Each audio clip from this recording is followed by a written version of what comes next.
Depuis les années 80, la filiale d'Amérique centrale organise des campagnes spéciales de témoignages dans des territoires rarement parcourus ou non attribués, au Mexique, mais aussi dans toute l'Amérique centrale. Lors de la dernière campagne, 13 000 pionniers permanents ont été affectés dans plus de 900 congrégations, et même dans certaines régions où il n'y a pas de congrégation, par exemple au Salvador. Quand on nous a envoyés ici, on nous a dit qu'il n'y avait pas de témoins, pas d'études bibliques et pas de proclamateurs. C'est notre deuxième discours public et aujourd'hui il y avait 12 nouveaux assistants. Comme on est dans une région rurale, on marche beaucoup. On a eu affaire aux vaches et à des bestioles comme les tiques. 8 ou 9 frères et sœurs étaient logés dans la même maison. Ils devaient donc se lever très tôt, parfois à 4 heures du matin pour être prêts à l'heure. Les frères et sœurs qui participent à ces campagnes sont bien décidés à aider les congrégations. Ils prêchent avec beaucoup d'enthousiasme et c'est contagieux. On a beaucoup d'études et de nouvelles visites et on n'a pas assez de temps pour tout faire. Certains proclamateurs sont envoyés dans des régions où les congrégations sont petites ou isolées. Ici au Mexique, un groupe de pionniers volontaires et énergiques a été envoyé dans une région. Ils ont donné un nouvel élan aux proclamateurs locaux et la congrégation tout entière a été encouragée.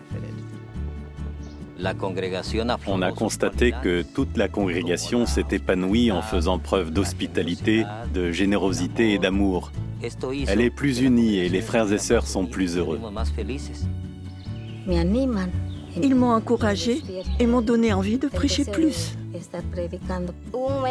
Un jour, plein de gens sont venus autour de nous et ils étaient tellement affamés spirituellement qu'ils nous ont réclamé des publications. En général, ceux qui participent à de telles campagnes n'oublient jamais ce qu'ils ont vécu. Les frères du Costa Rica vont partager leurs anecdotes avec nous. Je me souviens d'une sœur qui nous a raconté qu'elle a vendu du pain et d'autres produits pendant toute une année pour pouvoir venir aider notre congrégation. Une fois, on a prêché à une dame qui avait 10 enfants et j'ai été très émue quand elle est arrivée à la salle du royaume avec tous ses enfants. En voyant mes efforts, ma mère a été encouragée à reprendre son étude de la Bible et à en apprendre plus sur Jéhovah. Il y avait des territoires qui n'avaient pas été parcourus depuis 4 ans parce qu'ils sont trop éloignés. Mais grâce à ses frères et sœurs et à leurs efforts, on a réussi à couvrir tout le territoire de notre congrégation. Je suis très heureuse.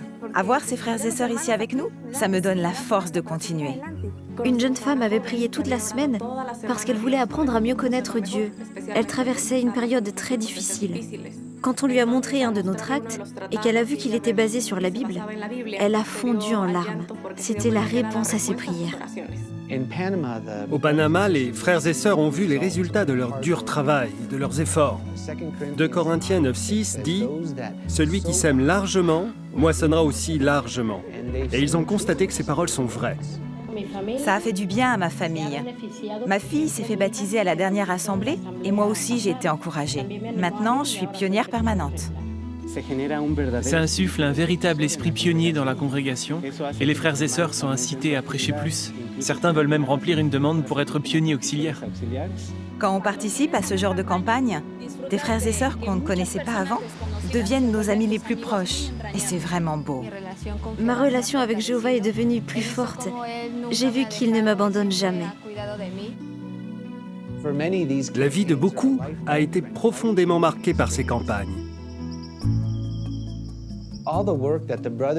Quand ils entendent leurs étudiants exprimer leur gratitude, les frères et sœurs se rendent compte que tous leurs efforts en valaient la peine.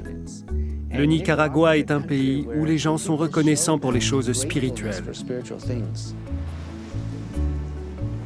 Une fois, on a parlé avec un agriculteur.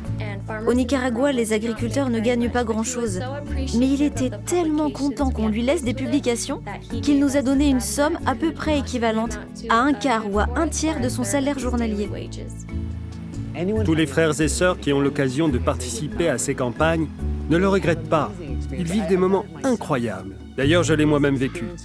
Tous ces merveilleux moments qu'ils passent en prédication, ils s'en souviendront toute leur vie.